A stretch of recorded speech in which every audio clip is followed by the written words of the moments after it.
Jadi bahkan bandeng itu omega 3-nya 5 kali lebih banyak dibandingkan ikan salmon.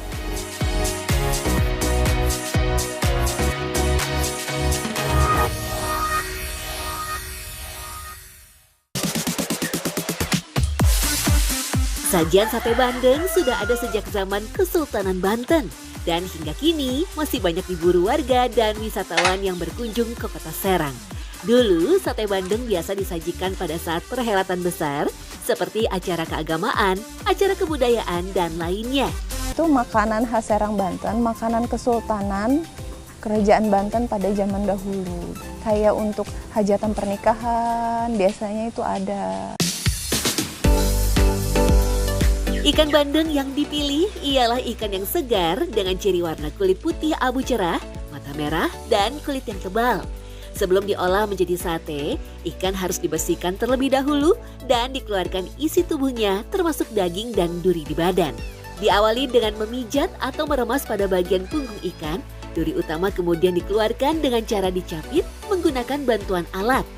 Daging ikan yang menempel di tulang utama diambil dan dibersihkan, lalu dihaluskan bersamaan dengan bumbu, seperti bawang merah, ketumbar, gula merah, dan asam jawa.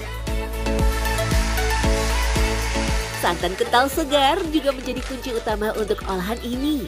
Semua bahan dan bumbu dicampurkan bersamaan dengan santan dan diberi tambahan es batu agar adonan mekar dan tidak meleleh saat dibakar. Santannya itu kita rebus dulu, kita panaskan tapi nggak boleh sampai mendidih karena itu akan jelek nanti jadi pecah gitu. Jadi hangat aja. Terus ntar kita ambil yang bagian kentalnya aja. Nanti kita campurin ke bumbu dan ikan sate bandeng. Olahan daging ikan dan bumbu kemudian dimasukkan kembali ke dalam tubuh ikan bandeng, lalu dicapit dengan bambu dan dibakar di atas arang untuk mematangkannya. Setelah itu, isian daging ikan juga diolesi pada kedua sisi ikan bandeng dan dibakar kembali hingga berwarna kecoklatan untuk menambah aroma ikan dan rempah saat dibakar. Sate yang matang sempurna mampu bertahan hingga 8 jam di suhu ruang dan 30 jam di dalam mesin pendingin. Setiap hari, pedagang sate olahan bandeng khas Serang ini mampu memproduksi lebih dari 120 potong ikan bandeng. Dibakar itu sampai warnanya kecoklatan aja sih gitu, sampai benar-benar matang aja dilihat karena kan suhunya panas kan, jadi kita lihat benar-benar harus dicek gitu kan, udah kecoklatan atau belum, jangan sampai gosong gitu. Jika dilihat dari sisi kesehatan, ikan yang berasal dari perairan Indo-Pasifik ini memiliki banyak khasiat yang sangat luar biasa.